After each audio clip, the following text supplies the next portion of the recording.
you can hear me. Can anybody hear me? I am trying to do a live stream, a solo. We know how it goes with me doing live streams. Good luck. Good luck watching me. Can you hear me? I don't know. Oh, good morning, good morning, good morning. Can you hear me, precious? You're gorgeous today. I know, it's early. I need to know if you can hear me. That's the first thing. Yes, beautiful. I can hear. Okay, I can't hear nothing. I'm not touching nothing. We're just going to go with a little flow here. It's 8 o'clock my time right now, a.m., and I've been up since 5. Okay, here, let me see if I can push this down just a little bit. Yeah. So this is what's happening. Okay, you see this? This is my camcord, right? This is what I normally make videos on. But my little port, I don't think, I think it's broken, which means that whatever I do on this camera for the next upload in terms of video will probably be the last time I can use it, providing I don't run out of battery space, because I don't know if I can recharge this battery outside of this. It's not, I don't know, just not working. I don't know. They don't make cameras like they used to. So I thought, well, I do have older cameras around the house. I have to dig them up, right? And then I will try to replace this one if it's broken, which I think it is in terms of the port. It's not going to recharge once the battery, see, it fell out. Did you see that? Cord fell out. There's something wrong with it. I thought, well, this is a good time to maybe try and, can you blow it out? No, the port is, there's some, it's damaged. The way things fit in, it's just something damaged. That's what happened to Shimei's phone. Brand new phone that her dad bought her. Okay. Her dad had bought her a phone. That one was taken by Julian's sister. So her dad ended up buying her another phone. And by the time Julian got a hold of it for those 24 hours, when it came back to me and I gave it to the cops, and then they gave it back to me because we didn't know the password, they said they couldn't get into it because the port had been damaged. I'm just saying. So, now like I said, I like doing video through camcord, right? Because, you don't know where I'm going to be. I got to go work up in the X Club. This camera just seems to be, I don't know. And it's not very stable. There. Anyway, this is just a test run. Now, this is just a singular live stream through my webcam through the YouTube server. I've been mucking around with XSplit for the last 2.5 hours, which is a outside encoder that can run live streams through their service, where I'm pretty sure I can invite people to participate so that we have more than just me, quote unquote, right? And I can bring in little video clips, different scenes, bring up web pages, but it's so complicated. XSplit is not very. I mean, once you get all your settings in order and you know what you're doing, it's okay. But you have to be doing that stuff like all the time, and of course I don't do that. So I'm going to struggle with it. But anyway, I couldn't even log on. So I'm like, okay, okay. And then I discovered I can do it just with my camera. So with my little camera, what I'm using right now. But I want to use XSplit because then I can juice it up a bit, make it more interesting, bring in topics or whatever, invite people to participate. That would be, interesting. So what I figure, because, we're stepping up the game with Andre in terms of the reading, and like, he's discovering that he has to help me out with his eyes a little more. Like, for example, I made chow mein yesterday, chow mein noodles, and fried vegetables, like sauteed vegetables and stuff. And we had these little green bok choys. So I do what I do, and before I cook it up, I say, okay, Eagle Eye, come here. Do you see anything brown, rotten that maybe Nana missed? Because I can't see color like I used to. And of course, everything's cloudy at this point, right? And so he goes, oh, yeah, you missed just this one leaf, Nana. So I figure, well, if he can start doing little things like that for me, he eagle eyes to make sure that Amari's medicine is at the right amount, where I can tell, because I will always be a seamstress, right? Yeah, I should be looking into the camera. I'm like wandering eye. This left eye is really starting to wander. I'm just chatting here. Let's see. What do you got to say? Proud of Andre. He's awesome. Yeah. And like, like he okay. Let's just chat for a minute here, Lady P. He wants to be a gamer, okay? Because you know how the kids are, right? Okay, I should be looking into the camera. He wants to be a gamer, right? And he thinks he's gonna grow up and make lots of money being a gamer, because we're letting him know that sooner or later he has to grow up, right? And find his way with gainful employment, right? And so of course he's good at this, right? So he's like, oh, I'm going to be a gamer and make lots of money. And I'm like, yeah, well, Andre, that's the hook. That's how they get everybody to jump on board with these things. They all think they're going to become rich and famous, just like an actor, like a movie actor, right? So I have to kind of bring him down into reality and inform him that it's not as easy as he thinks. So anyway, the point is he's good at playing the game, but he needs to learn how to, well, create the game, or at least control the game. So I'm going to encourage him. I'm going to sit him down right where I am, and I'm going to give him the opportunity to use the mouse as I stand over reading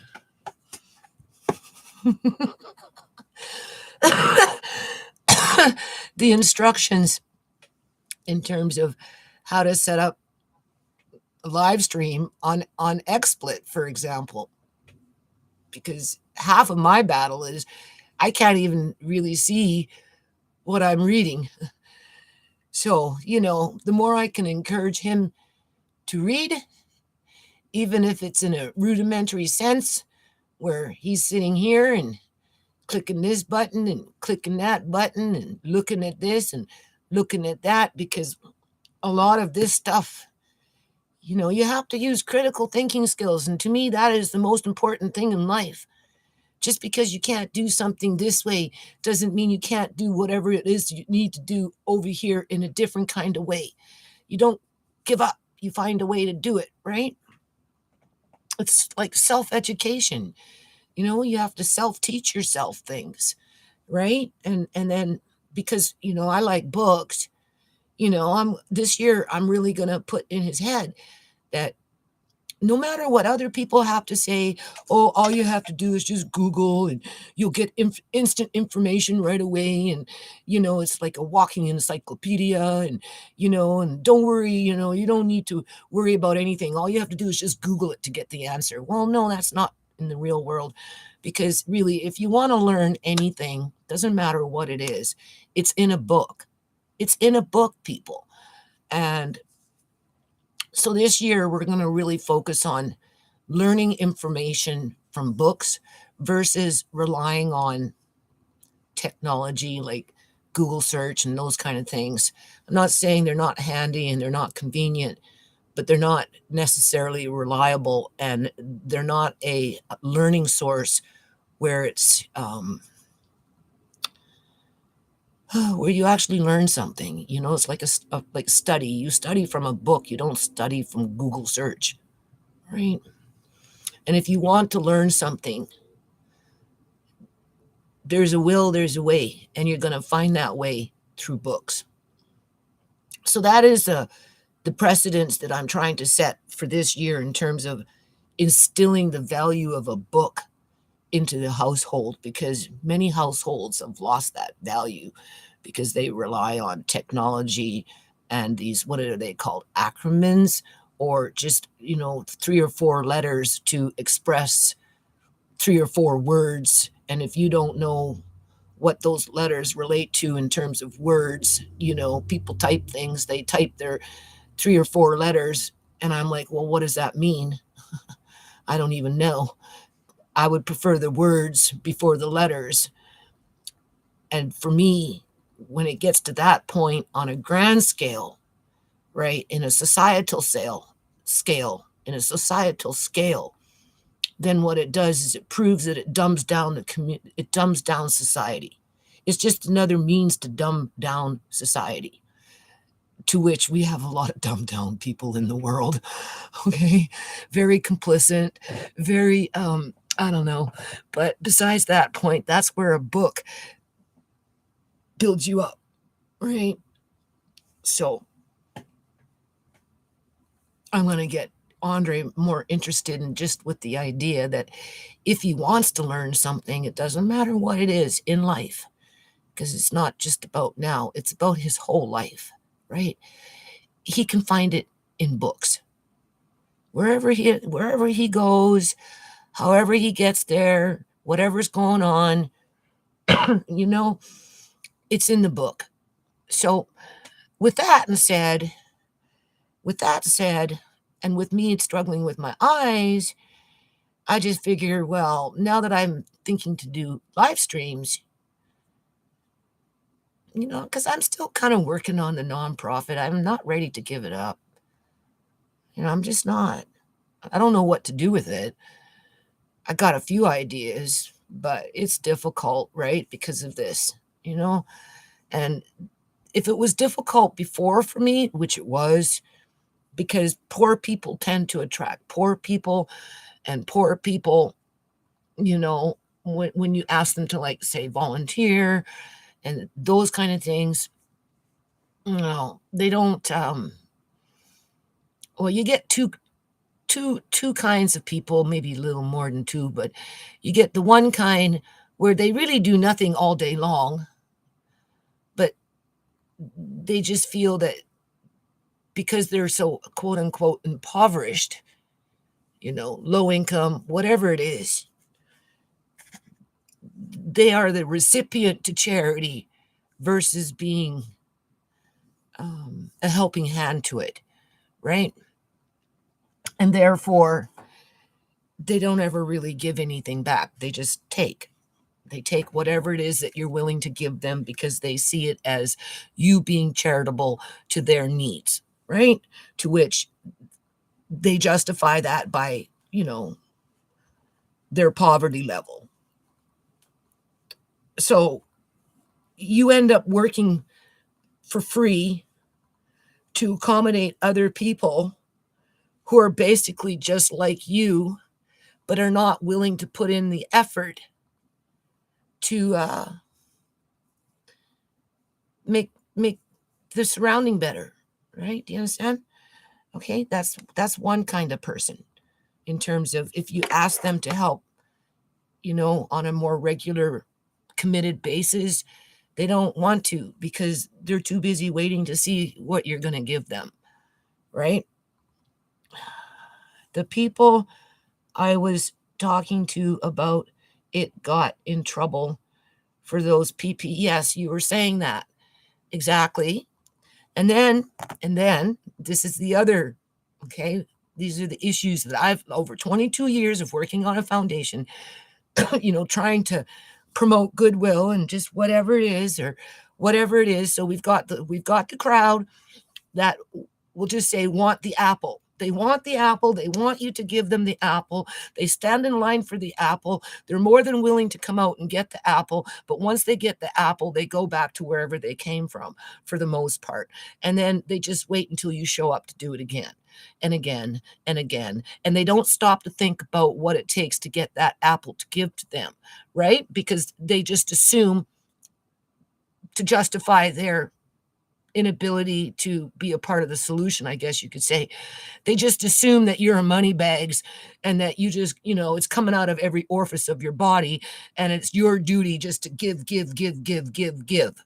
So what happens is over a period of years, people that are like in my position where we're the givers in a situation like that, we burn out. That's what happens, right? But I haven't burned out completely yet.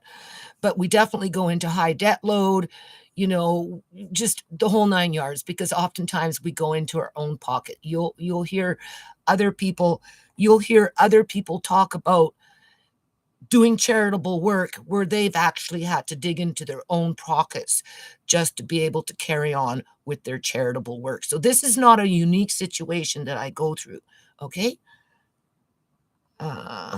Okay, so we're just talking about the hurdles of the foundation in terms of like if we're moving forward, these are the things that will not change in terms of the hurdles that we have to surpass because that's just human nature. What else can it be? Right? And then we've got the ones that help to volunteer. Okay, now this is the other side of the coin, right? The two main that I can think of in terms of asking for help for volunteers to build up the foundation. Okay. Right. Okay. Because I can't do it by myself. We know that. So then we get the ones that do come in and start to help. They say they're being charitable and that they want nothing in return. Okay. Right. And of course, you take it for face value. You give everybody an equal, fair chance and opportunity. You don't discriminate. You don't judge. Everybody has their strong points. Everybody has their weak points. You try and nurture whatever section, whatever, like, you nurture the DJ at the DJ equipment. Okay. So you go off and you get the DJ his turntables and, you get the mics and, you get the amp and, you set them up, you get the table and you say, there, go play. Okay. You're good to go now. I've set you up. I've done my job. You do your job. Okay. Same thing with like accounting, for example. You have a board director that's a secretary treasurer, you try and set them up or, you give them the information. But at the end of the day, not everybody is operating on oftentimes, like, let me just put it to you this way. I would put it at 70% of the general population in general are thieves, one way or another. You just can't rely on people to be as honorable and ethical as they may present themselves to be. So they'll come in offering to help you, but as they're helping you, they're over here trying to skim off the top and take for themselves without you noticing about it. Okay? And they have different ways of doing it. I remember when I first started out and I had like teenagers as board directors. That's why when you go onto the website, you'll see the adult board directors and then you'll see the youth board directors, because a lot of the board directors that initially were the founding board directors were adolescent teenagers, like 14, 15, whatever it was, right? And anyway, I did a little event at the house for them, okay, as a celebration, and I was promoting the trademarks. You know, I had to physically be involved with activities so that I could, you know, forward that information to the federal government so that I could secure the trademark. So anyway, long story short, we tried to do a little fundraiser, right? You know, nobody got no money, but whatever. And then one of the board directors, the mother to one of the kids that were participating, and she was the secretary treasurer. Wow, I'm telling you, she came in. I'm like, we had a little bit of money. Wasn't very much money, people. For what it costed me to get that little bit of money, it would have been more simpler just to donate $100 and they would have came out even more ahead. Okay.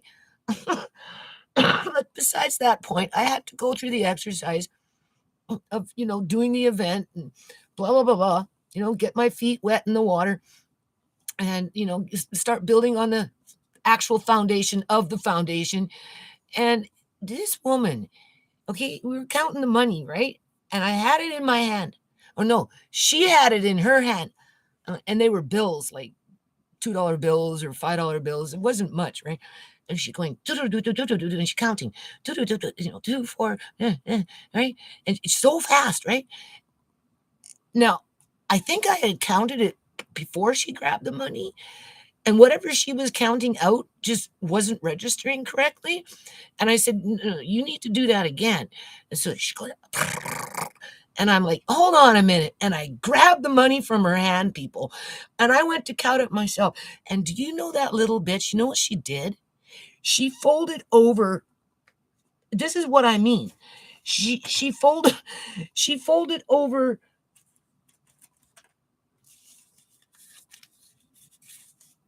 bill, right? Do you see? This is what she did. But she counting these ones. And I'm like, wait a minute, you need to do that again. She go, and I'm like, no. I grabbed it, and then that's when I seen what she did. Okay? This is how crooked people can get. All right. Now, her own kid participated in that program, but she was so desperate to have a 10 or a 20 or whatever the heck it was that was folded over that she was stealing from the kids, people. She thought she was stealing from me, but she was, at the end of the day, she was stealing from the kids. I have met a lot of people like that, okay? A lot of people. Good morning, Liliana. So anyway, you do that for a long time. You dig in your pocket, you pay. You do whatever. You get to the point where now we've got, oh geez, this is YouTube. I don't know. Anyway, we got I guess the World Economic Forum, right? Or the New World Order or whatever it is that's trying to bust up sovereign nations to bring us under a new world order, whatever that means in the great grand scheme of things, under the guidance of the UN. Okay. So what it does is what it does is it jeopardizes national sovereignty in regards to Canada, quote unquote, or the United States, quote unquote, or any other country on the planet. Okay. So, and then we're facing issues now where government, what department, I don't know, people, but they're introducing bug proteins and flour like in making bread, right, into mainstream diets, like, from a foundation perspective, built on trying to build in a universal school meal program based on healthy, wholesome food. And that's what the United States of America had bragging rights on, in terms of they have, I don't know if they have any more because the food is changing, but besides that point, but they've had, what is that? Um, they have the functioning school kitchens, the cafeterias, where they used to make wholesome food in terms of turkey with gravy and mashed potatoes and all that good stuff, right? The stuff that inspired me to want for Canada. Okay, right? When I, right? What was the greatest need for Canadian children back in the year 2000 when it comes to going out into the community and providing a better, I guess you could say, environment? In this situation, it would be food for Canadian children. Phoned up 7 different districts, asking all the districts what they needed most for their district when it related to children. All of them said a universal school meal program, because we don't have that in Canada. The United States has it back from the Black Panthers when they created it, and then the federal government came in and took it over and then implemented it basically throughout all public schools. And at one point in the past, they were functioning good, but now it's a completely different story, where Canadian schools, well, I don't know, people, they never did get their universal school meal program. And this bug factory, I'm sorry, but it's in Ontario, which is in my home country, to which is a very big disappointment from my perspective, in relation to a foundation that was built on trying to build in community wellness through good food, reliable food, healthy food, in partnership with government and the private sector. But then it goes back to that default where there's a part of the population that are below a certain income level. I'm just shooting the shit here, okay?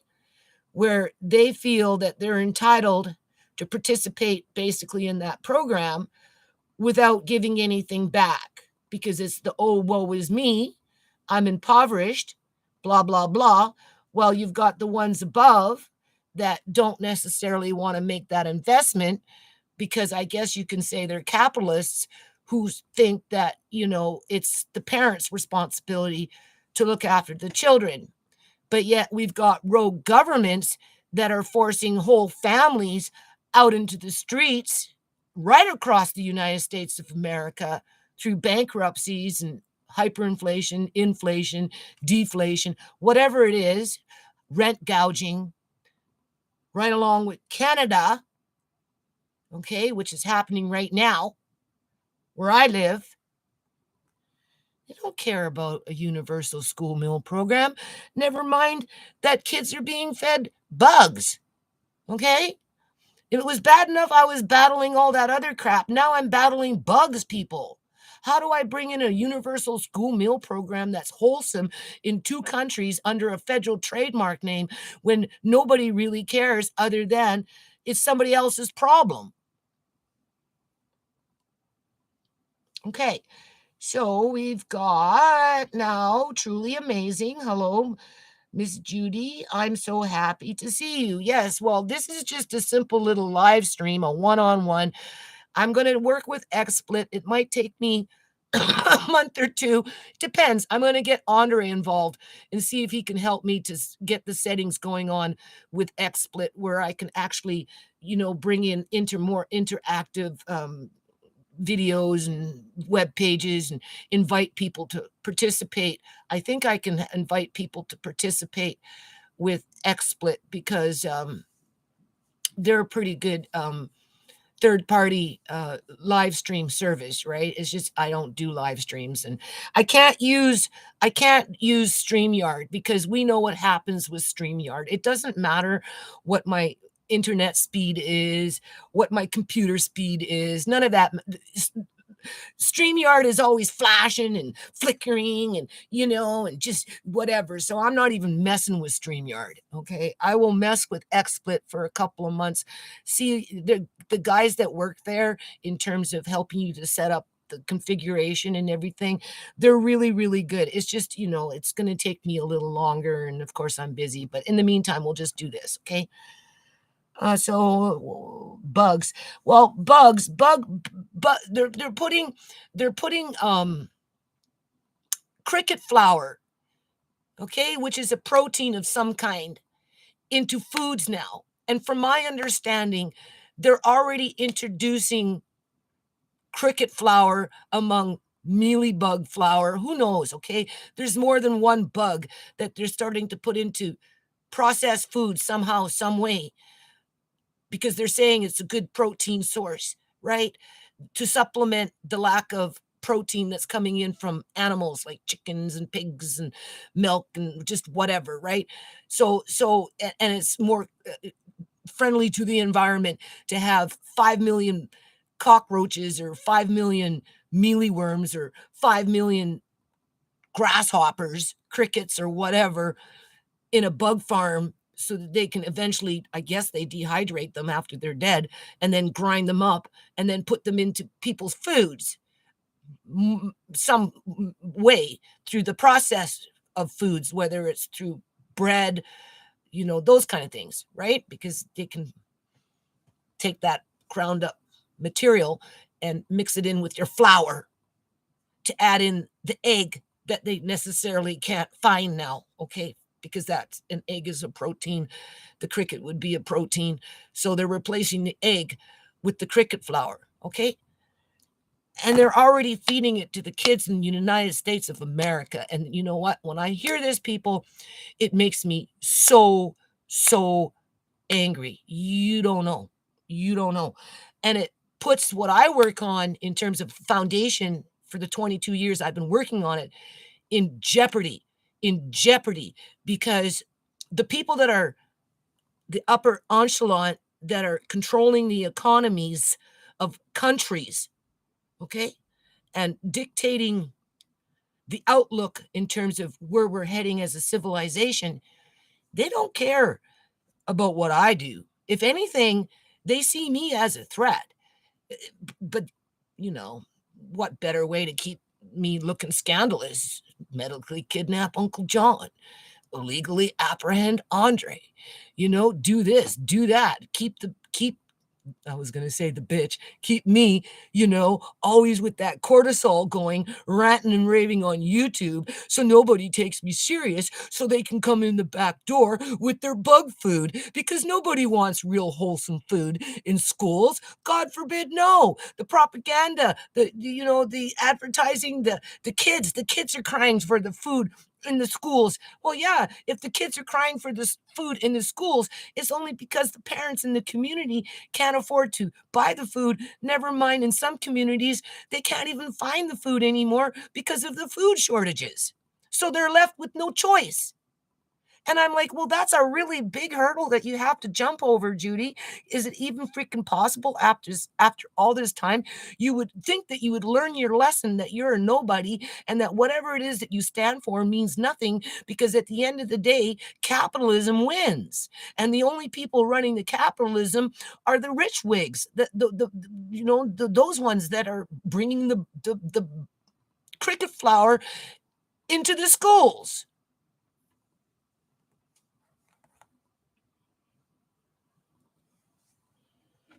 My real name is Shelley. I made a lot of comments on your videos, but I made up a name. Okay. Take a human cockroach to come up with this, if you know what I mean. Yeah, well, that's a different subject. Don't think I haven't thought about that. Truly amazing. I saw the food they are selling it on Amazon, like cookies and cheese. Exactly. I told Andre, you're going to learn how to make crackers. He's asking me to go buy cereal. I'm like, hell no. No, no, no, no, no. Not until I know how to read the back label and see what's inside of it. And don't think that they're going to trick me with some fancy name. Okay? And other foods. Exactly. Exactly. Like this is horrid, people. This is I don't know what this is. All I know is it's a direct conflict to what I work on. In terms of a universal, school meal program, school restoration, community programs, SNAP programs, whatever. I'm not going to start feeding kids bugs. I don't care where those bugs come from. Mm-mm. Mm-mm. So, how do you promote what I work on in a society where we'll just put it at 50% already accept their lot in life and are willing to eat those crackers with cricket flour and then just say to heck with you. But the minute you come out with some good food and you're there to give to the public, those are the ones that are going to be pushing past the line saying me first. But they're not going to help you to, gather up that good food. We're assuming you can even find it anymore. And you see, that's the thing. You can't, because a lot of these food distribution centers are being sabotaged. And then the middle guy, the distributor, right? They can't even get what they need. So I feel like in that sense, the foundation is a losing battle. And that's where I should just be learning my lesson and fold my cards. But come on, we all know I've been doing this for a long freaking time, people. I do kind of have the gift of the gab. I just got to gab it out right, don't you think? I mean, what else do I got to live for, right? Only got a few years left. You never know. I might get a break. I might break that glass ceiling after all. But that's just my conscious mind remaining positive. But after seeing everything that's been going on after the last 22 years, when I first initially started the foundation to where I am now, okay, and what we're up against. I mean, it's one thing what we were up against before, but this is a whole new ball game, and I just don't know if it's even possible to make a difference from my position, okay. But that's why I'm going to try these live streams, because I want to open it up a little bit. And we don't need a large crew, we just need a good crew. Okay, that's all we need, is a good crew. So before I broad sweep everybody into one big pile of, well, whatever, no, I'm going to take it back to the core, and I'm going to treat people as individuals, give them the respect that they deserve as an individual, coming in fresh in on the game, and not prejudge based on past experiences of what I think that they might do under the circumstances. Because 20 years ago, nobody thought about bugs in our food, but more and more people are starting to think about it. And if I had to divide for those that want to eat that and for those that don't want to eat that, well, maybe it's a 50-50. I don't know. I'll just run with the ones that don't. Okay. And because of that, it kind of brings a little more meaning back to the foundation in terms of its original mandate, its original principles, and that kind of stuff. So therefore, it justifies me being able to do this YouTube live stream. Otherwise, what's the point? I can't just be frolicking on YouTube, acting like an idiot or whatever, or ranting and raving, or pretending I'm a cook, or, there's always had to be meaning. If there was no foundation, there would be no live stream today. So we have to stay on course and figure out how we're going to navigate around these bug farms and find a way to secure good food for our communities and kids and just families, just our communities. Okay. It's not just about kids anymore. It's about the whole community. Okay. I don't know how I'm going to do that sitting up here in Canada doing what I do. But anyway, let me read. I saw the food that they're okay. Yeah. So it's been confirmed. Exactly. I've been hearing that they're giving it to the kids in the schools in the United States of America via through their school meal programs. I'm aghast to even hear such a thing. Like, God forbid, right? Um, yes, I agree about the expensive food. Peace out. Okay, Lucy. Right on. Yep. Gift of gab. Okay. So, all right. So, anyway, I don't know. Let me just look here for a minute. I'm not sure. I can see what, like, I can kind of see. I don't know. Wait a minute. I don't know how many people are watching. I mean, for all I know, I could be talking to myself now. I'm just, oh, okay, 3. Okay, so we got 10 thumbs up. Oh, okay, well, that's nice. I appreciate that because this is important, and this is why I'm going to make an effort. You know, I was saying that this camera, the port is no good on it, but I do have older cameras around the house. I might be able to get one more video on this, which would be in relation to those tomato plants and the X Club. So assuming that I can uh, transfer them over because the battery is going to run low. So I got to keep it short and sweet. I thought I'd try this. I do want to work on with the X split and get Andre involved to help me set the settings just to get him exposed to that reading. And, I don't expect him to understand what he's doing, but I can walk him through it and he can click through it and do it enough times with him. It won't be long before he'll know and he'll start picking up words that way, a different word set, right? And because he's so interested in gaming, I'll just explain to him because he's already asked me in the past to have a YouTube channel.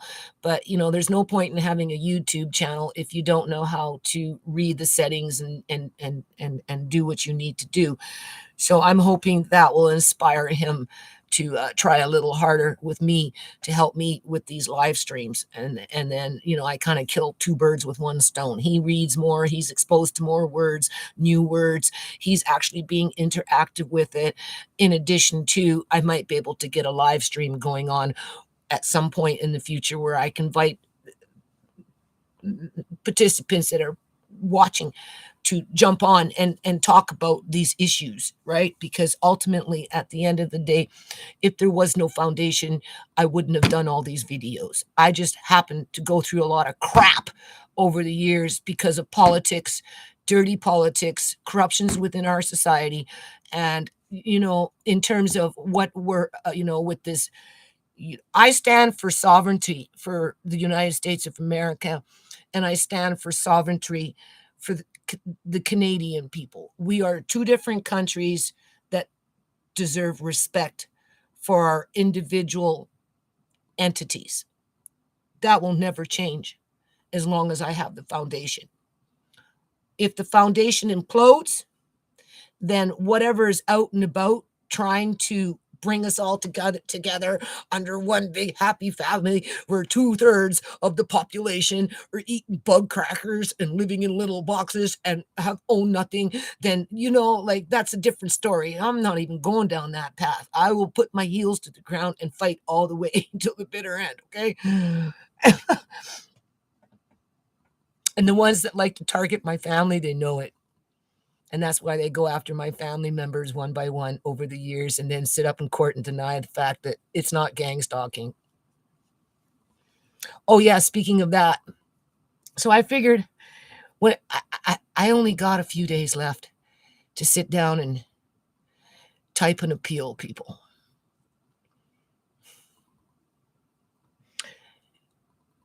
It's important that I file it.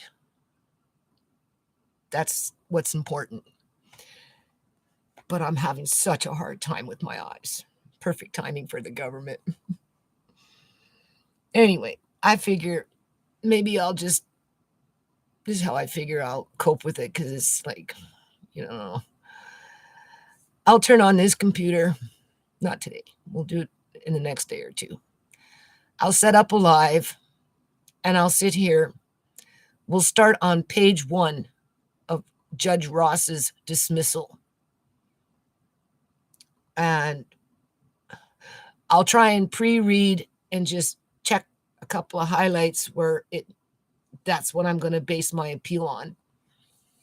And then I'll just sit here, and I should really change this keyboard because half the letters are missing on it, and it makes it really hard to see.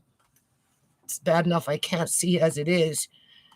But anyway, I guess a keyboard is better than no keyboard.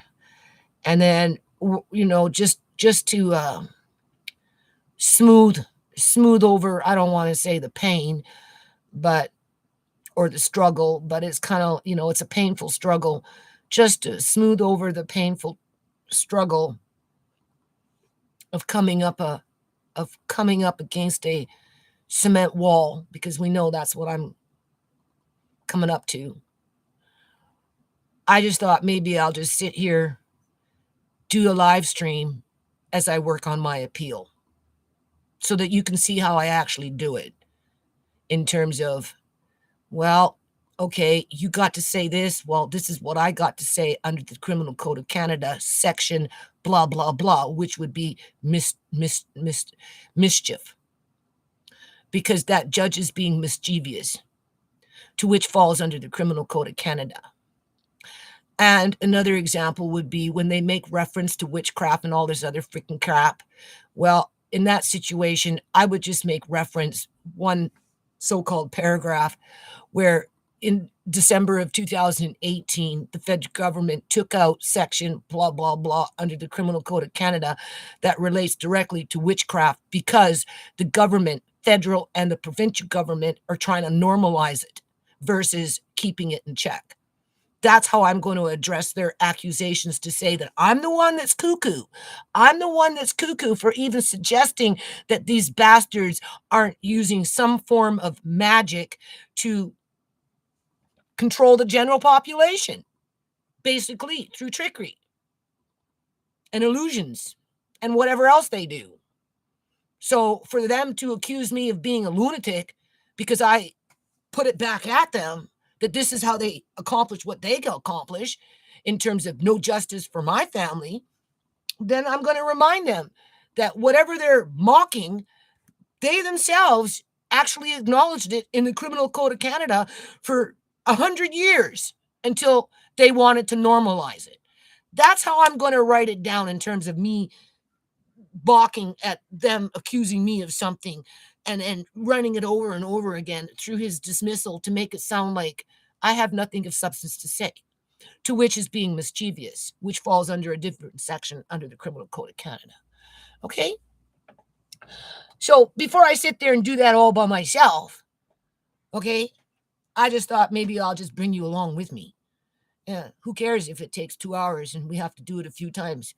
Once it's done, it's done, because that's what's going to be submitted into the Court of Appeals, knowing that I'm going to be coming into another brick wall that is a fortress to protect a corrupt government so that they can carry on with their shenanigans. What else can I do, people? That's on a personal note. That's what working on a foundation for 22 years brought to my family, because the ones that control the economy don't want kids to have healthy food in school. How about that? They had to find a way to shut me up one way or another. And they couldn't shut me up no matter how they freaking tried it. So then they went after my actual family members, thinking that I would just crumble with that cortisol going on in my head and I would just give up. Well, I haven't given up yet, people. I haven't given up. And that's why I'm doing this live stream right now. Okay? And you know the backup plan. We're going to try and get into XSplit so that we can invite other people to talk about these worldly issues like bug flower and how to avoid them in your daily diet. I don't know what else to say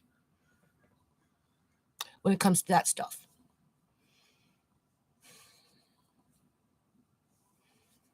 Bailey Lynn. Live stream is a great way to directly communicate with your followers. Yes, but with my lifestyle, I got a pretty full plate, so it's, I like my camcorders, but I'm just going to try this. And like I said, I'm going to work with Andre to set the settings on XSplit so that I can open up even a better board and invite people. You know how you have 2 or 3 or 4 people on a panel? That would be great. I'd really enjoy that if I could get to that point. So we'll see, right? And of course, we do it for a purpose, right? We're not the beef sector. We're not the politics sector. We're not the prep. Well, we are kind of like the prepping sector, but we're a different kind of prepping sector. Okay. Right. Gotta bow out for now. Okay, Bailey. I'll be doing this again. Going in the store and buy good witch, bad witch. Yeah. You don't know. That's why I recommend start, if you haven't already, buying in bulk with your rice, beans, lentils, raisins, that kind of stuff, because at least you kind of know what you're getting, right?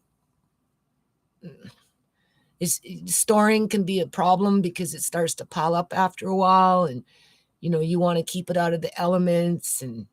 But I like jars the best, right? So I'm at the point where I just want a few raisins, some coconut milk, and there was something else in there I forgot.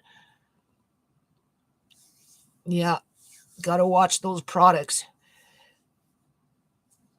Yeah.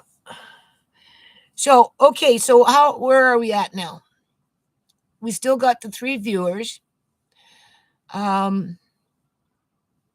This was just a little test, really, just to refresh my memory. I really wanted to get into XSplit today. I spent, like I said, 2.5 hours just mucking around with their settings, and for whatever reason, I don't know. So I'm going to have to contact them through Facebook, and they're good. They're good. They work with you, right? It's just you have to, I guess, call it screenshot. You have to save whatever it is that you're looking at, and then forward them a picture so that they can tell you how to fix whatever it is you're trying to fix, right? And then once you get your settings, normally you're pretty good.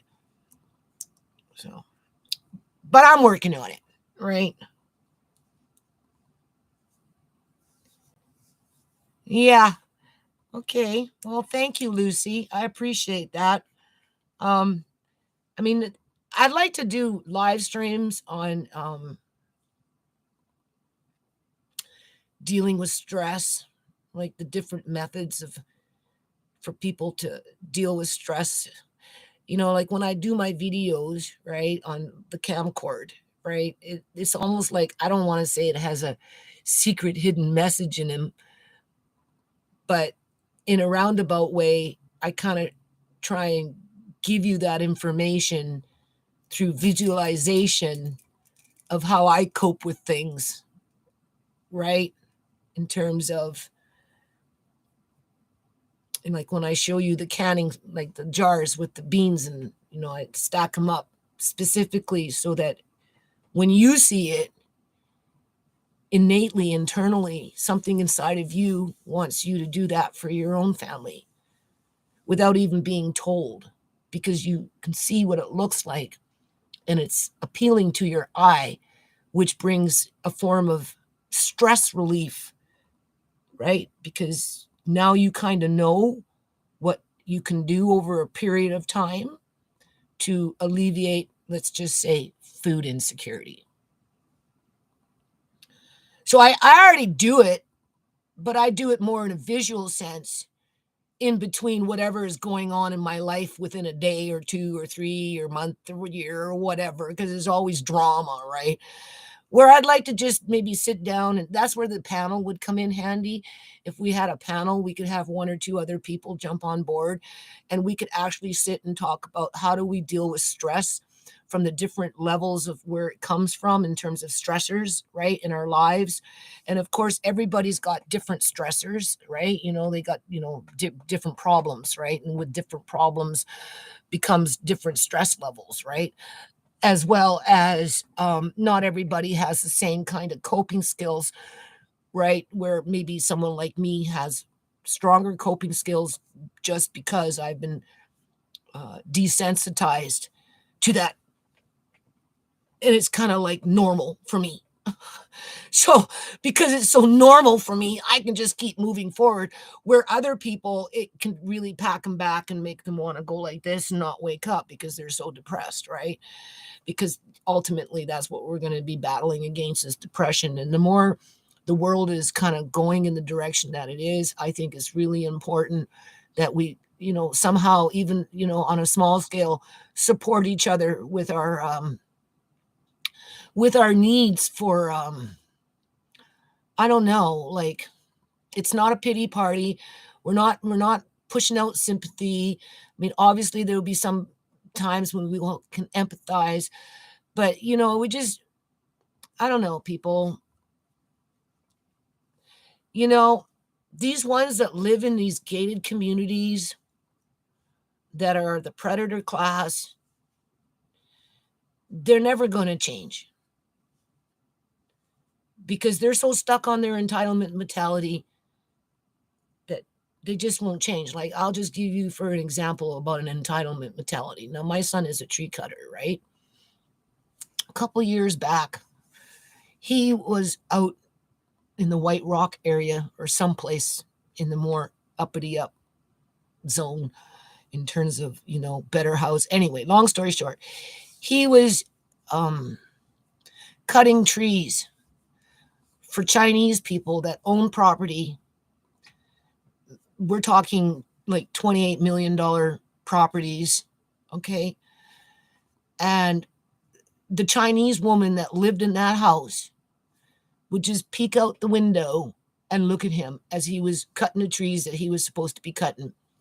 But not only that, though, people, is there were properties out there owned by whoever, okay, that were sitting completely empty, full of jade.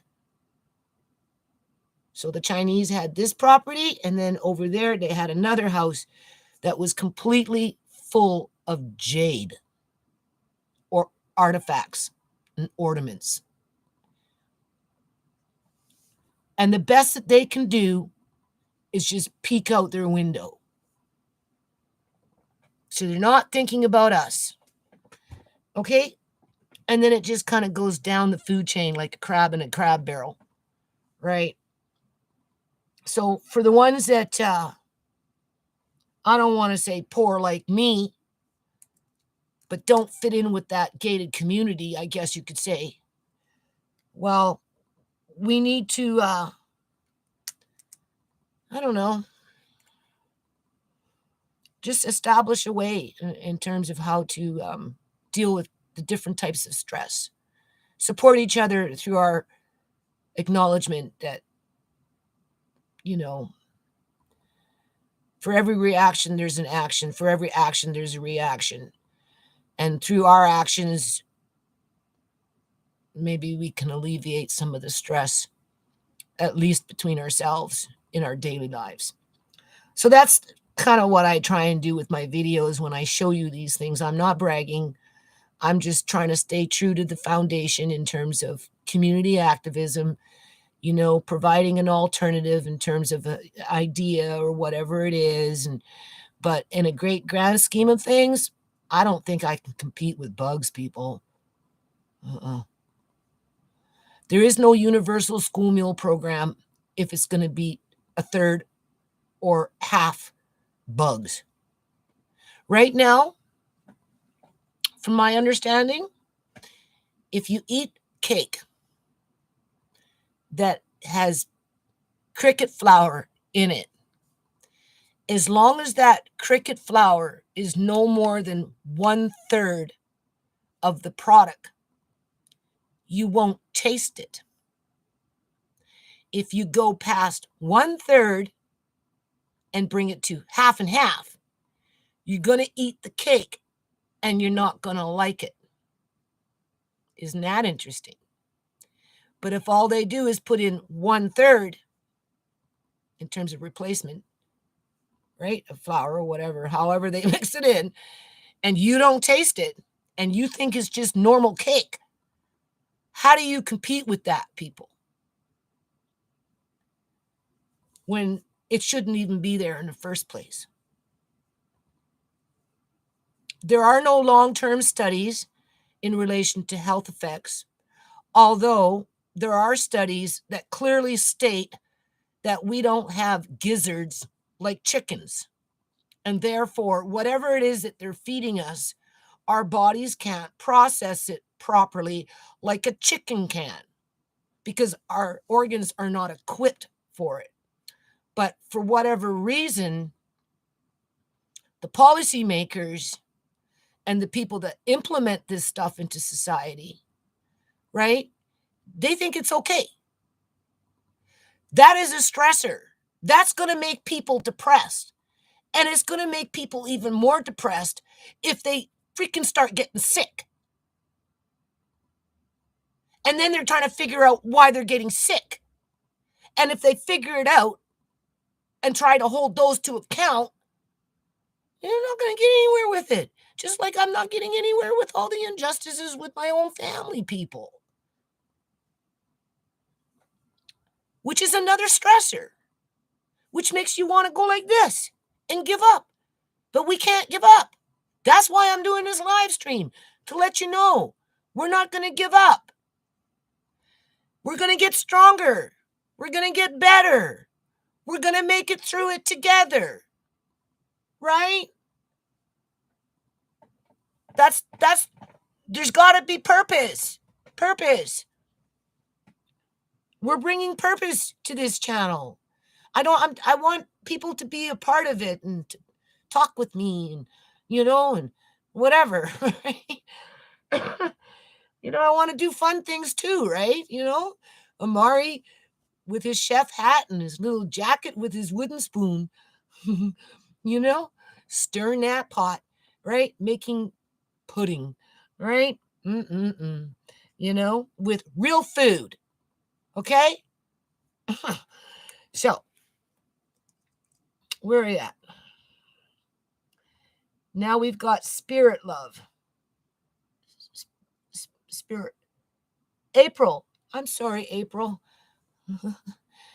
Oh, yes. We know where that box is. Okay. Just hang in there. Hang in there. Hang in there. Over the next week, I'm going to be doing live streams working on the appeal. I'm going to invite people to watch and make comment as I work on it.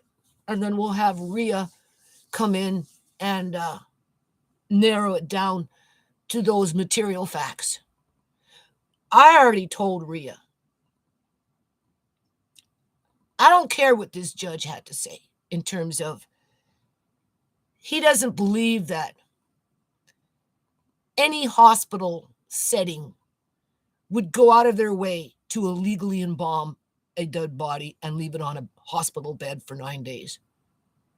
Because he seems to think that, like I said in the past video, right, on just camera, that, they're ethical. They would never do such an unethical thing.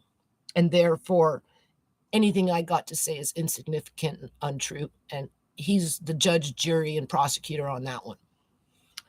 So I told Rhea that when I do my appeal, I'll try and stick with the material facts as I'm learning to understand them.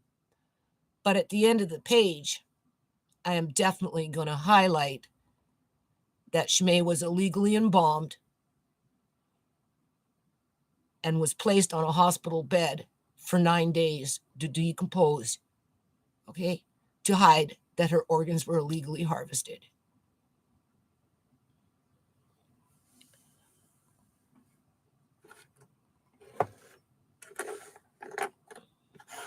That's the whole point. If they would have treated my daughter with respect and done the right thing and did the investigation like they should have and arrested the people involved with her murder, we wouldn't be having this conversation today. So when I sit down to work on the appeal, this is just a test. The next live stream should be me sitting in front of this computer typing out that appeal. So we're going to do it together. Because I've only got until, I guess, the 20th or something like that to do it. Because don't forget, I have to put it in the mail for the Attorney General and the Public Solicitor Safety Attorney General. So they can come back with their same form, with their same rhetoric, with their same, it's dismiss it, Your Honor, because she doesn't know what she's talking about, because she thinks we're all witches.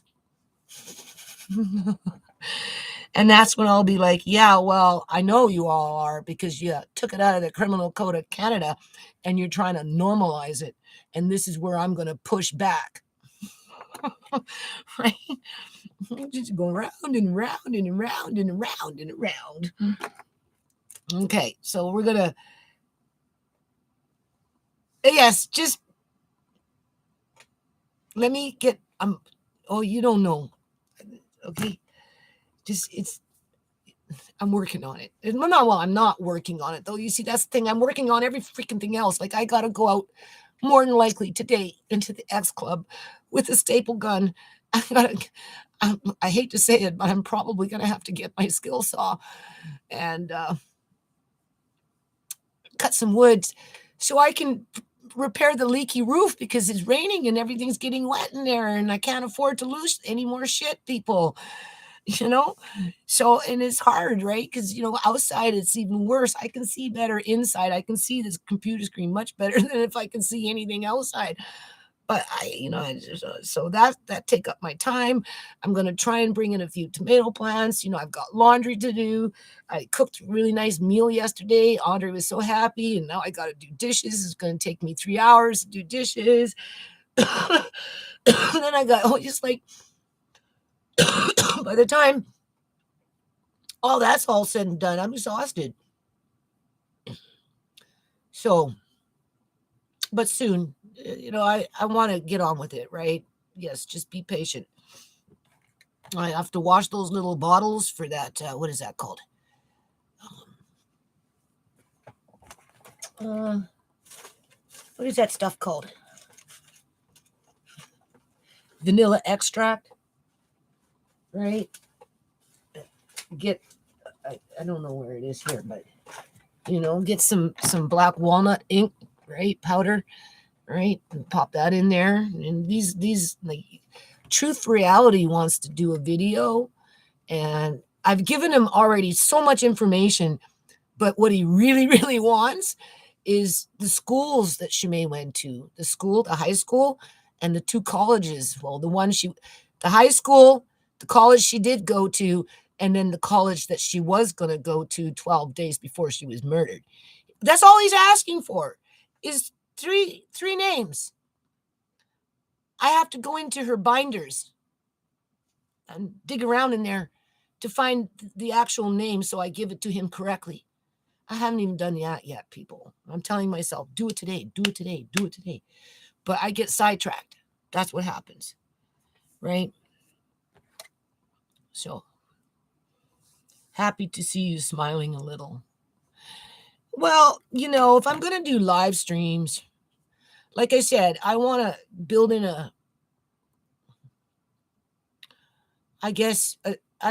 our own support system. I'm not trying to create a club or a group or any of that, other than when we do these like now, because I don't feel like I'm doing this by myself, because obviously people are making comments, so it's a little more interactive, right?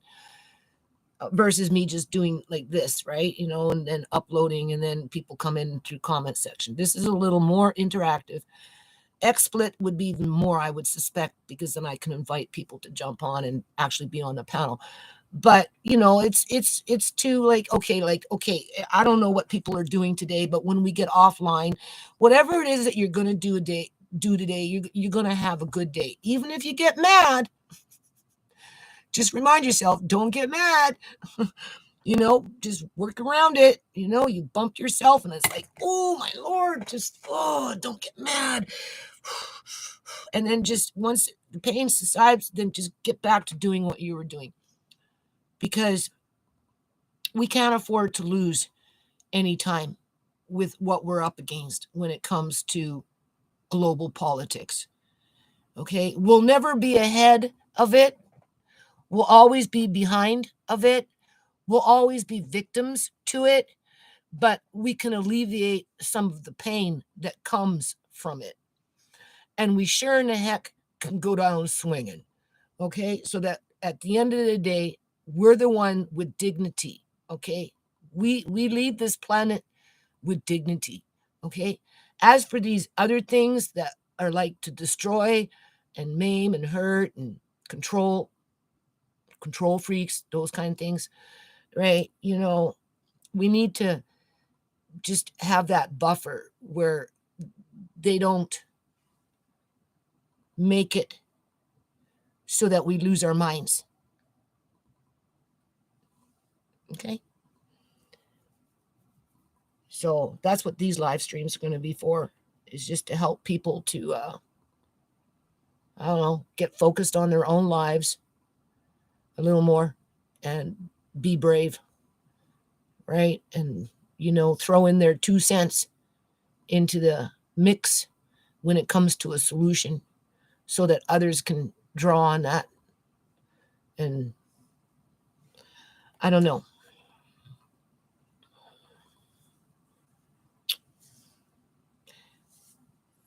I support him.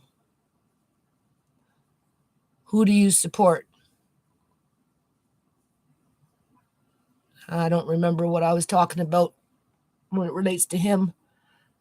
Andre, you support Andre? I don't understand. I'm at work. I take care of a 97-year-old man at his home. Well, that's grand. Like, that is so nice. That's so nice that you can do that for somebody that age. It's frightening for the elderly, because I can truly understand that, because I have Amari, and Amari is oblivious to certain things, and he will always be at the mercy of his caregivers, which puts Amari in a position of being 97 years old with the care of a caregiver, right? So your job is invaluable, April. Just never forget that. Okay? Seriously. No. Oh, truth for reality. That's right. So I have to get those schools, because he said he's working on the video. And I gave him all this other stuff, but I gotta go into my white little cupboard and open it up and look for the binder, and I'll flip through all the pages. And I mean, it's just going through the motions. I don't know. So I should do that like within the next couple of hours, and then once those are done, then that's, I don't have to worry about that. And he will do what he wants to do. And then we'll just see what happens from there. Right? Because it ain't over, people, until I'm dead or until I get justice. Okay? It just won't be. But I'm trying not to dwell on all the bad things that happened in my family's life. I mean, I use them as reference. Obviously, every now and then I might get overly emotional about certain things, but if I'm going to do live streams, there has to be purpose over a period of time. But first, the next time I come in this situation, it's to help me to get started on working on the appeal. I only need 2 pages. The thing about me is once I sit down, it's getting me there is the hard part because, it's draining. That's what it is. Before how draining it is before you even get there. But once you get there and you start, well, it's not so draining. It just kind of comes out and you get actually quite a bit done. But it's just getting there. But of course, once you're done, for me, it's this. The physical part is to get past knowing what I'm going to do because it's such a burden, because I shouldn't have to do it. But once I get there, it's easy to do. But once I'm done, because of this now with my eyes, there's a real bad after effect in terms of my eyes have gotten worse because I'm straining them. But it's not going to stop me from doing what I need to do. But I don't want to do it by myself. And I need help to get me motivated. And this is what the next live stream is going to do. And that's why I turned on this live stream, was to get me motivated to do another live stream to get on with what's really important here, which is the appeal for what Judge Ross is doing to my family.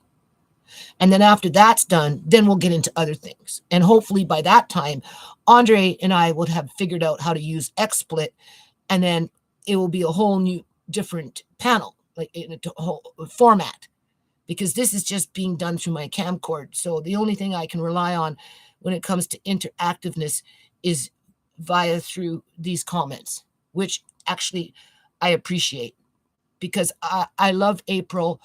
I love Peggy. I love Lucy, right? There's a few other people in there that I truly do care and love.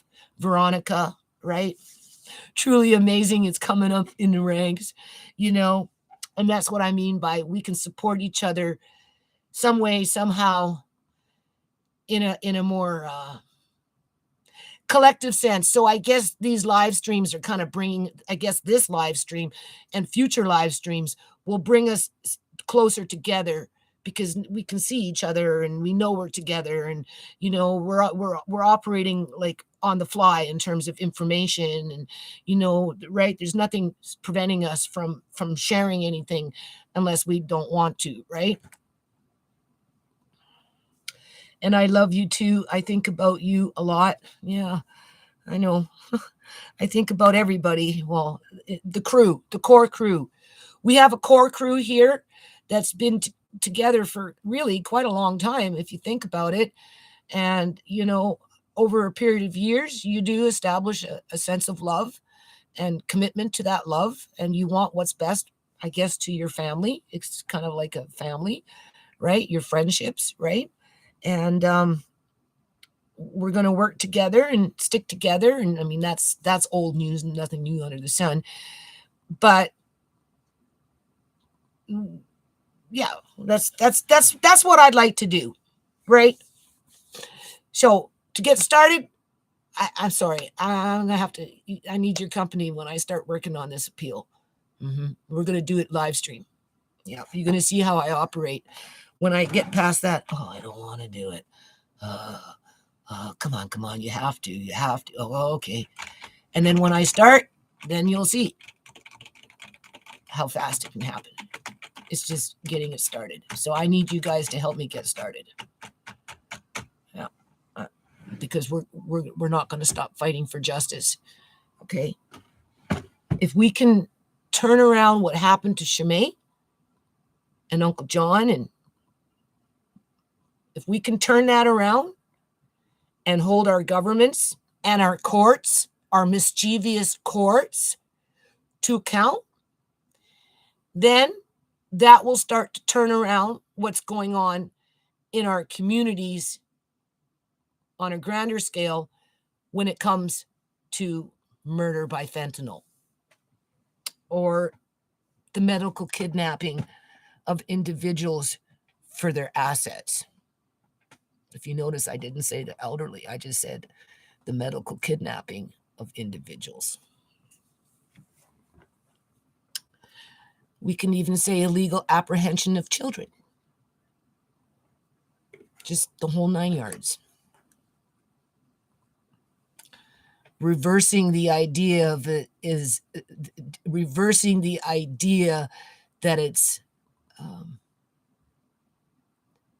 okay to eat bug flour when in fact it is not.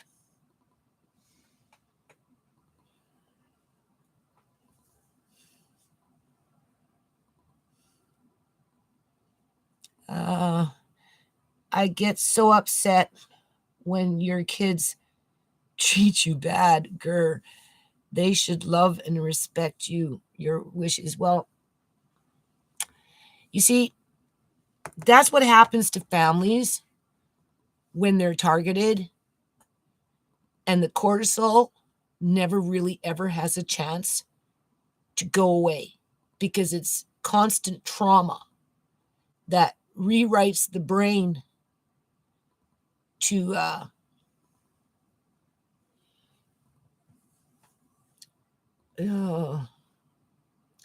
fight or flight.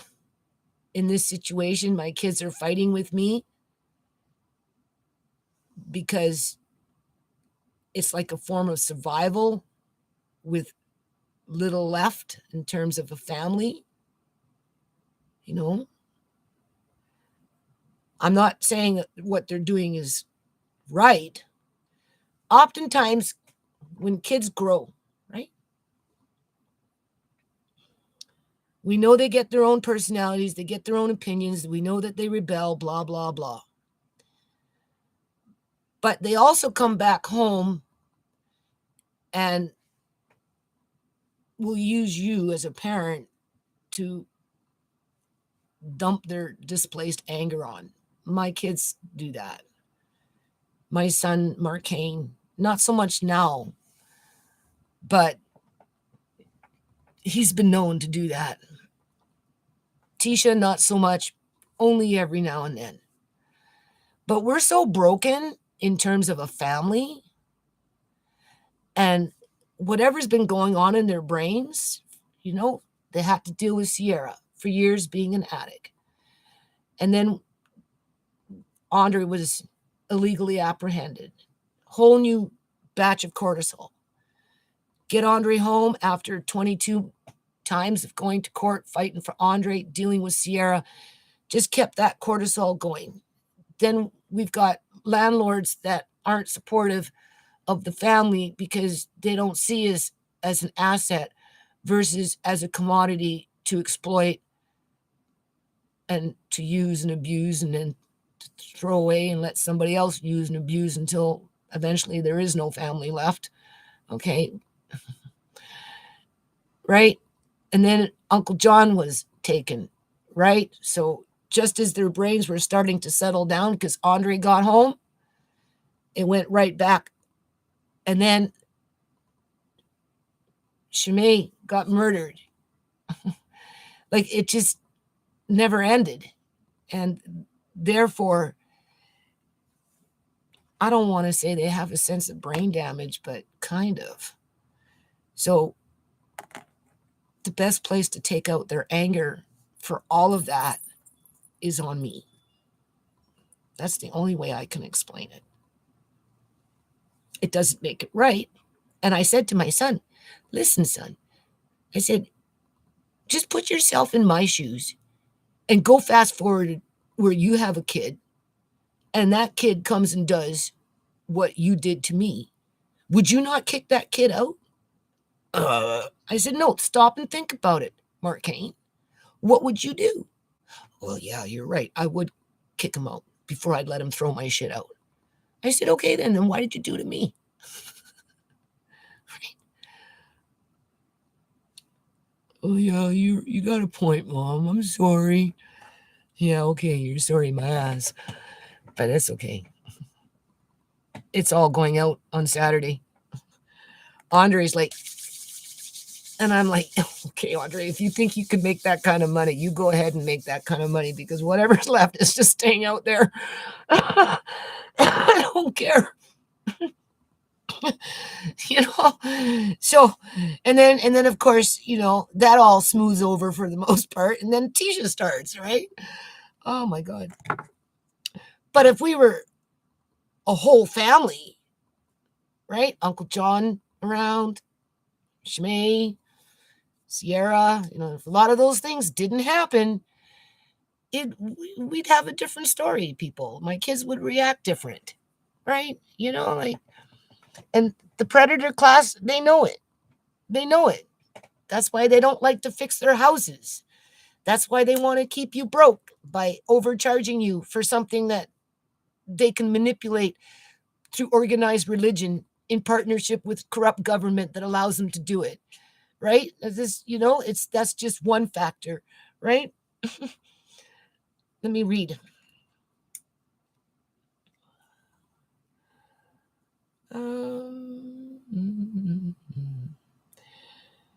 Lucy. Fight or flight, for sure, is stress. And stress is a setback. So glad for great in-outs in my life. Oh, yeah. Oh, changes. Well, yeah, you have to kind of go with changes too, right? So it's just life. That's just a fact of life, right? So, like what basement, right? Did me a favor in the long run, right? So, I mean, there was things there that I don't even want. So it's like, right? It was just the timing was bad because I'm so overwhelmed with so many other things. The last thing I needed was another big pile of mess to poke through, right? But at the end of the day, now that the hard part is basically over, you just move along. And my son has shown somewhat remorse for the way he did it, I guess you could say. But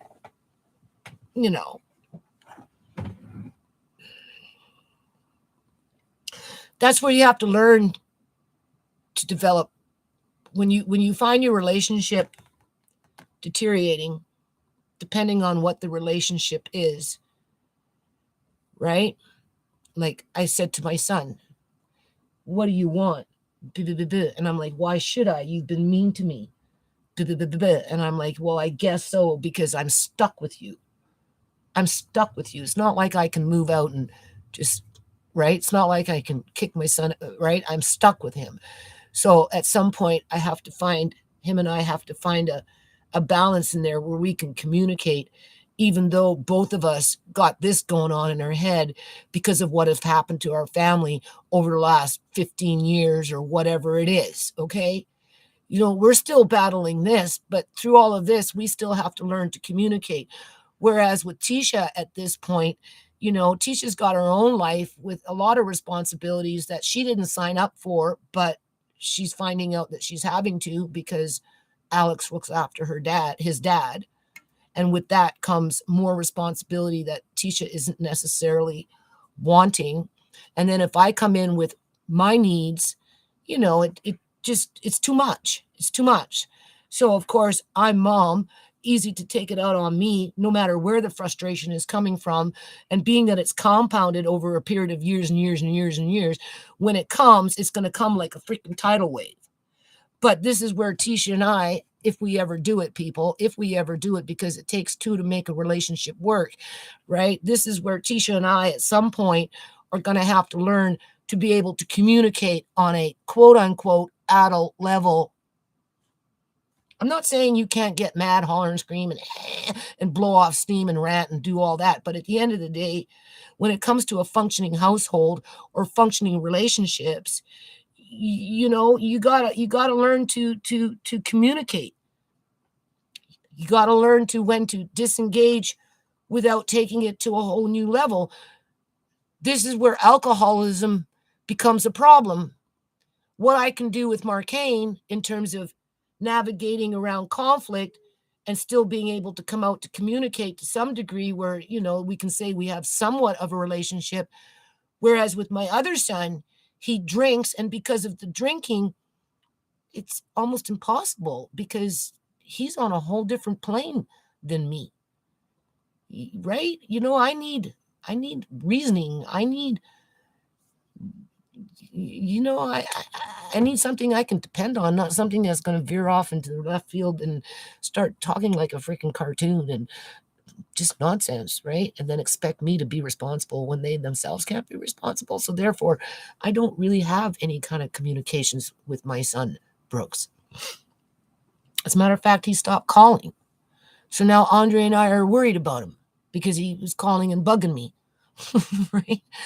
And now he's not calling. And I know he was depressed. But then he's an alcoholic and, he doesn't want to, or he's just not capable of. And because I don't have any resources or energy left for my quote unquote children now that they're adults, because all my time is being basically used up with my grandkids, I have a higher expectation of my adult children to act like adults and just to automatically, I guess you could say, know things without me having to teach them that or tell them that or fight for it or whatever. And if it can't be met, then yeah, just go do what you got to do, and I'll do what I got to do, because I know that if something happened to me, like let's say an emergency and I end up in the hospital because of this, just say for example, I know that Tisha would be there in a heartbeat with the kids in terms of looking after them until we know what was happening with me. But outside of that, she can go on about her business. Where with my son, I'm stuck with him. And because we're stuck, we're forced to talk to each other. So we have more of a reason to try and work it out. Whereas with Tisha, there is no working it out until, I guess you can say, she outgrows her tantrums. Marcane was having tantrums at 24 years old. And Tisha's having them. They don't outgrow them, but Marcane never had tantrums. He didn't have tantrums until he was 24, and he only had a few of them. But, okay. Let's see. Oh, man. I'll have to stop here soon. My eyes. We've been on for an hour and a half now. Okay, let me see. Let me see. Fight or flight for sure is strong. Okay, Lucy, I have listened to your family's story a long time. Seems your wisdom is gold. April, Lucy, her wisdom is gold. You're right. Lady P, unconditional love, the truth. Okay. Message redacted. April, he is still your son. Love is unconditional. Yeah, love is unconditional, but there is such a thing as called control freaks. And your kids can try and put the thumb on you and try and control you. And this is what you learn as you get older with adult children, okay? And the older you get, depending on your situation, and I would assume, well, I'm not, okay, the older you get, and yes, depending on your situation, the more the control freaks that are in your clan in terms of your children are going to come out, because you're not as strong as you were when you were younger. Okay. For example, I will use my grandmother as an example. My grandmother owned her house. It was my mother who took my grandmother to Victoria and helped my grandmother buy a house after she left Saskatchewan, the farms. Okay. It was my mother who did the house repairs for my grandmother. All her other 4 kids never helped my grandmother. My mother did the painting when painting needed to be done. My mother did the wallpaper for my grandmother when the wallpaper needed to be done.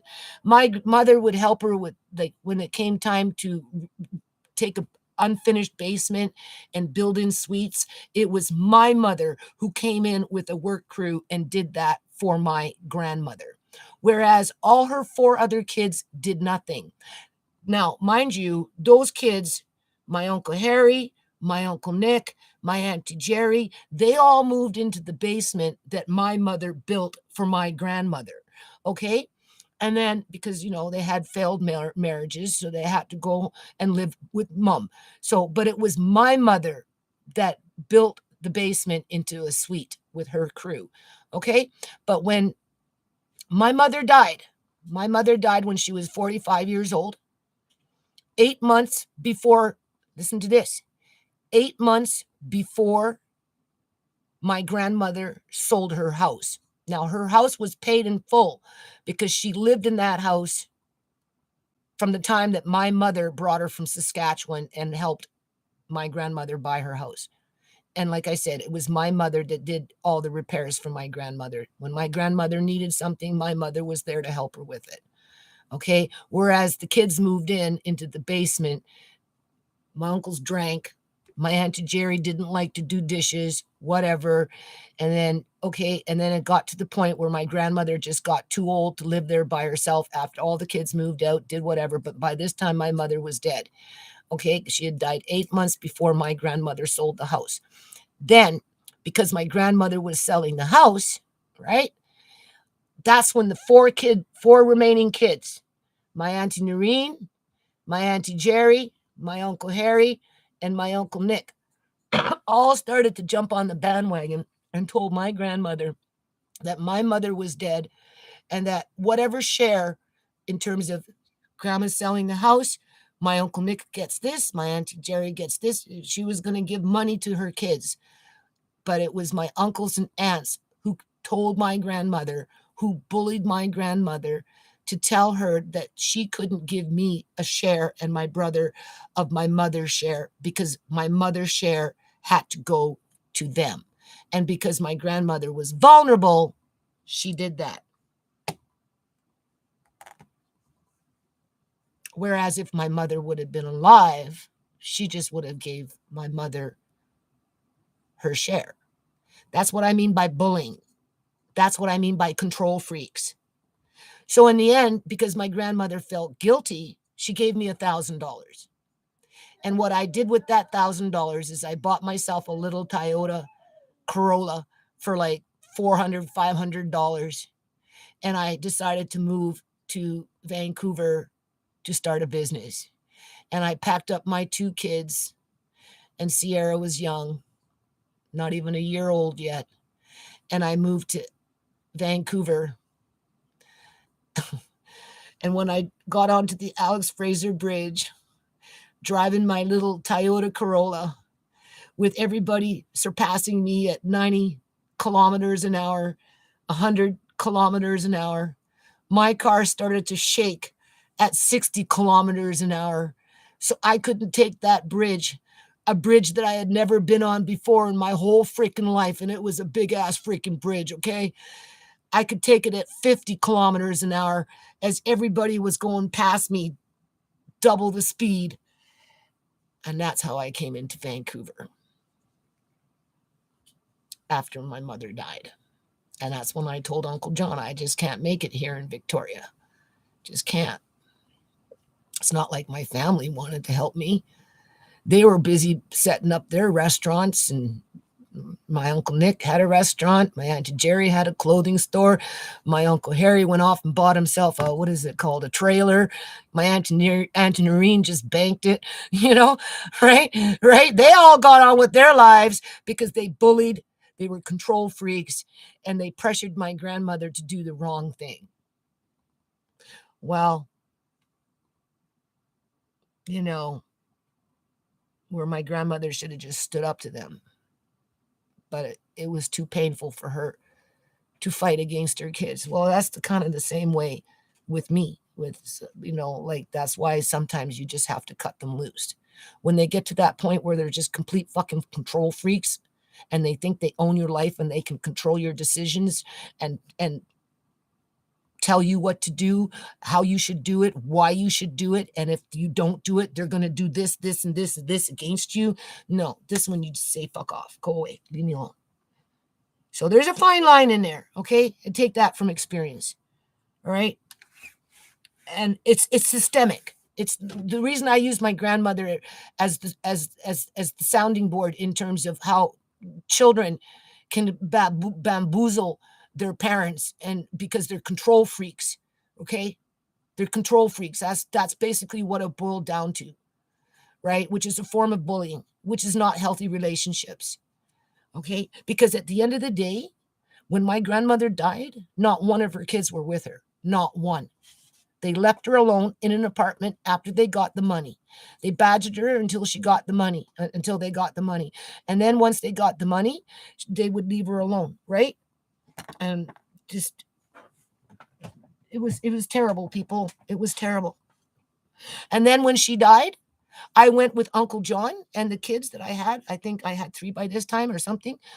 We went and we actually slept in my grandmother's apartment, right? John came with me. I think maybe he slept at his sister's or something. But anyway, we came for the funeral, right? And they were flipping over her mattress, getting all bent out of shape that she had no more money left from that freaking house sale, even though it had been years since she sold her house. And they basically abandoned her in an apartment. Okay? And because I wasn't there, I was living in Vancouver. She was all alone. So, your kids, if they're too abusive, too unreasonable, you can't work on it. You have to be able to work on it. At least my middle son, Markane, my youngest son, right? At least he's somewhat palatable, makes an effort from time to time. But when they're completely unreasonable, forget it. Let him go. Let him go. Take my advice. Save yourself the stress. Get used to it. Okay? I know it's not easy doing things on your own, especially when your health is compromised. But at the end of the day, it's, you don't need more. And you sure in the hell don't need no control freak around you that's your kid yet, to boot. And with this stuff on the internet, with the people with their cell phones, and, they're being manipulated through these apps and advertisement, and, thinking about, oh my God, is there bug flour in my crackers? Like, that's all cortisol. They're going to take it out on somebody. Yeah, okay.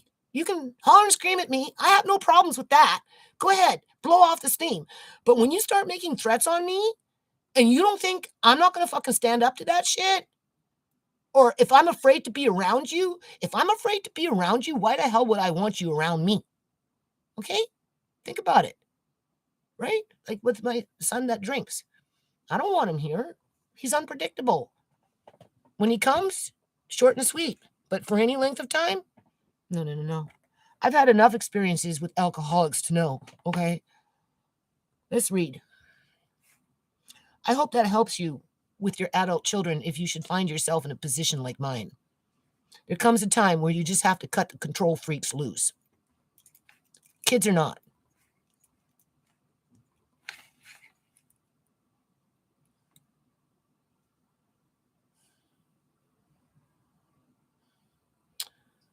Okay, so April is still your son. Love is unconditional to a degree. It's a two-way street, and it's something that you constantly have to work on. Okay? Lucy, where with all for sure, one day a son will come to the subject. Mine avoided some conversations, and I respect that. Truth is not always fun for kids. Yes, exactly. Sometimes you just have to leave them alone to let them figure it out for themselves. Some people say, well, you got to learn the hard way. Whatever, sometimes you just got to leave it alone. And if they don't ever figure it out for themselves, and I'm just using my oldest son as an example with the drinking, or Sierra, for example, for whatever reason, we know society and the government and the support systems and community, they failed her. But at the end of the day, you can't beat yourself up for something that you didn't create. I never took a bottle to my son's hand and say, drink it. It was the opposite. My youngest son chooses not to drink on purpose because he's acknowledged already that if he did, it probably wouldn't be long before he would become an alcoholic, because he understands that it's genetic and it's in the DNA. Whether in my family DNA, mother was an alcoholic, Uncle Nick was an alcoholic, Uncle Harry was an alcoholic. For all I know, my grandfather was probably an alcoholic, right? We don't know what's going on Mark Kane's side in Texas with his dad, but I'm pretty sure there's alcoholism in there as well. And that's all it takes is a few drinks. And if it's in your DNA, that's it. Right? My oldest son was doing really good. He didn't start drinking until he was 22. Like, why? Why did you start drinking at 22? And once he started drinking, that was it. He never stopped. And he was drinking 40% alcohol straight out of a Mickey bottle. Like, come on, you tell me. My mother was an alcoholic. I know exactly what alcoholism can do to people. And you're not obligated to be cleaning up after them, feeling sorry for them, any of that stuff, even if they're your own kids, because at the end of the day, you have your own life to live, and chances are there's going to be other people around you who are going to need you more.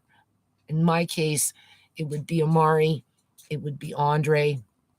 You could say my middle son, because at least he makes that attempt to have that working relationship.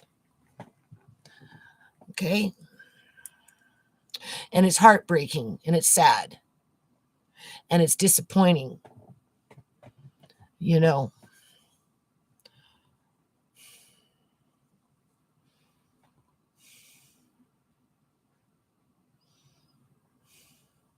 And sometimes they're just not ready, and sometimes they never are. So you can't be afraid to face what you might or might not have. Okay? Because you sure enough fuck don't want a control freak. Okay? Fun stuff. I miss those little kids' days with mine. My kids hear all the old stories and get bored at times with me. Yeah, raising small children is the most easiest time in being a parent. Unless, of course, you have an injured child like Amari. Then it's completely different. Okay, but on average, it is the most easiest time to be a parent, right?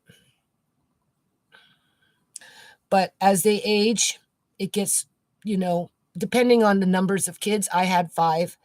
So, with 5 comes 5 different personalities. So obviously the workload is heavier, I guess you could say, compared to maybe somebody that has 1 or 2 kids, right? But that's not to say that the issues that we face as parents is not the same. There's just more dynamics going on in a larger family, that's all. My daughter is 9 and likes to do that. Okay. Shaking my head. What? Have tantrums? Avoid taking responsibility? Being cheeky? You have to be a little more specific. Being over demanding, thinks she can boss you around. Andre thinks he can boss me around and be curt with me, and I'll just be his bitch. My youngest son will move mountains for me. My oldest son is more needed. I try to give them a safe place to vent. My oldest son was always independent, potty trained himself the minute he turned 2, right? Peed his bed once, didn't like it, never peed it again, was always independent. And He proved true to his colors in terms of being independent. He never really came around and, you know, um, subjected the family to his mental disturbance when it related to alcohol. He kept it away. You know, and I contribute that in part to either one, respect, and two, the fact that, he always was the more independent one out of all my kids. So for that, I do respect him. And but it hurts me that he suffers with the alcoholism and the ramifications around that and how it erodes his life, right? But I'm not capable of helping him to heal himself on that. You remind me of my grandma and another. They gave me skills for life. Lucy, yes, my grandfather's mom had him selling newspapers on the streets of England as a boy for a pint of booze. Lucy, no father. Lucy, so yeah, us girls have to watch our brothers too.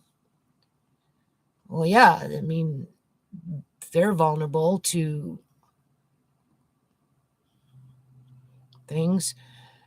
I born 3. Lucy had 3 children. And of course, we know you meant needy. That's right. 5 kids. Some are more independent, while others are more needy. While other ones think they know everything, but don't necessarily know everything. Right? It goes back to that. Oh, just Google it. Oops, sorry. Just Google it.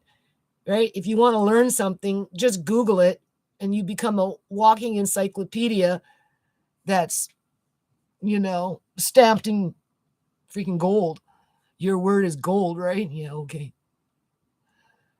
Uh, in their 30s, a step kid in 50s. Awesome, conditional, unconditional. We're old but good.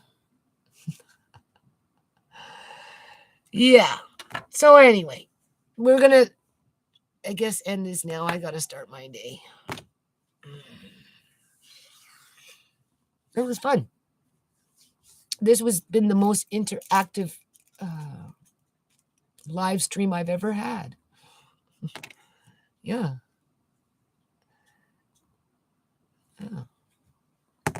But we want to up it, right?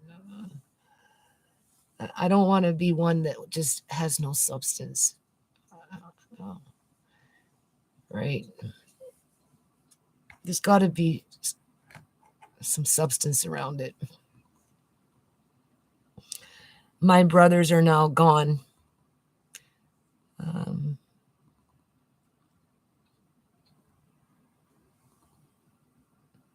2 sisters, 1950, 56, and 62. Yes, enjoy your day, Lady P. Oh, hi, Tammy. How are you? Good morning, good morning, good morning. Yeah. Well, I'm going to be doing this for a little while anyway, like off and on, right? My camera, I don't know when you jumped on board, Tammy. You have to go back and watch it, but this here, the port is broken on it, and I got to hunt around for other cameras. I might be able to get one more video out of this, but I don't think it's going to recharge because the port is damaged. And, there's only so many hours in a day. I know I have other cameras around. I just have to see if I can find them. I don't know if how they're going to work with the editor here and just whatever, but one day at a time. So anyway, I do want to come back and just start working on the appeal. And I just figure I'll just turn on the live stream and we'll just do it in bits and batches so that you can see, first of all, how I do things when it comes to that kind of stuff. Once I get past that, oh, I don't want to do it. I don't want to, I don't know. It's a mental thing. In the old days, I had no problem sitting down and just going nuts. Now it's just like I have to drag me to the computer and have me sit down. But once I start, I'm usually pretty good. Right. I think it's just that cortisol with all that disappointment year after year after year, coming into the same contact with the same kind of people that are negligent in a professional kind of sense because their interests are to protect criminal activity regardless of where it comes from versus stand up against it because they have moral ethics. I'm tired of coming into contact with individuals that have absolutely no moral ethics but yet get paid to say that they do. Like it, right? It's just pathetic. Like when I do this appeal, I'm going to point out that the government is protecting Eleanor Gilding in particular because of her position within their uh, Department of Health. Uh-huh. And that's a conflict of interest and a breach of trust when it comes from a government perspective in terms of protecting the public. I've written it in so many different kinds of ways. I know it won't make much of a difference, but I'll write it again. Because if they investigate with what happened to Uncle John, there's going to be consequences to what that woman did to him. And being that they don't want to investigate, even though they already know that what they did was wrong, is being mischievous on multiple levels. Okay, so we're going to call it quits. Can't go a day without you. Yeah, well, I feel that way sometimes too. You guys keep me company. When I'm in the kitchen all by myself, doing all those things, if I do the video, I put it up, right? I don't feel so alone.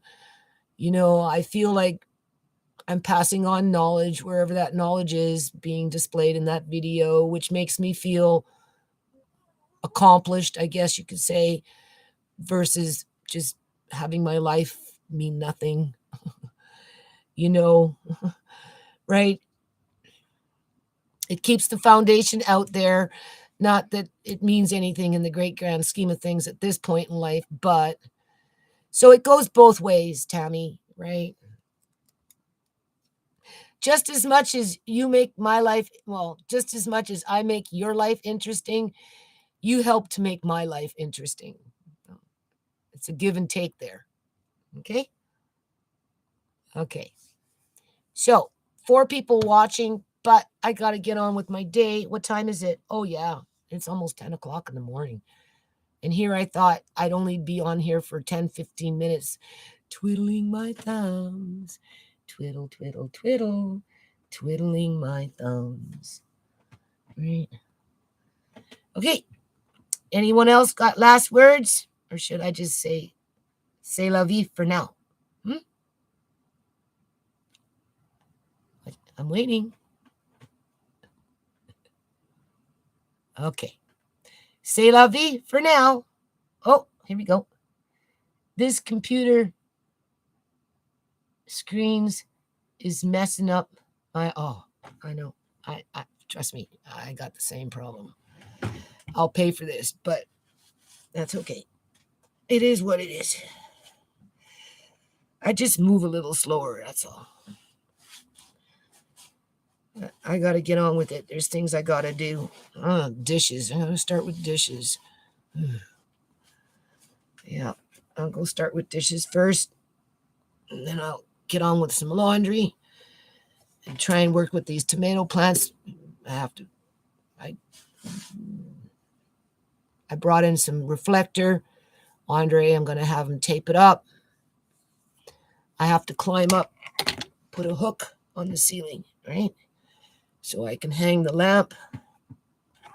Once I get the lamp hanging, then I'll see if my son can carry in a couple of tomato plants without grumbling too much. And then we'll just close them off and see what happens, right? see if they'll grow. I don't know. I'm feeling kind of foolish doing it, right? For what it's worth, but it's just an experiment, right? It's just interesting to see how well they would do in a situation like that. But they already starting to die out there because it's cold. It went from overly warm to being chilly with that no happy medium. Okay, good day, ladies. All right, I'm going to exit out. Good day to all. All right, love you all. Every last one of you. Just remember that.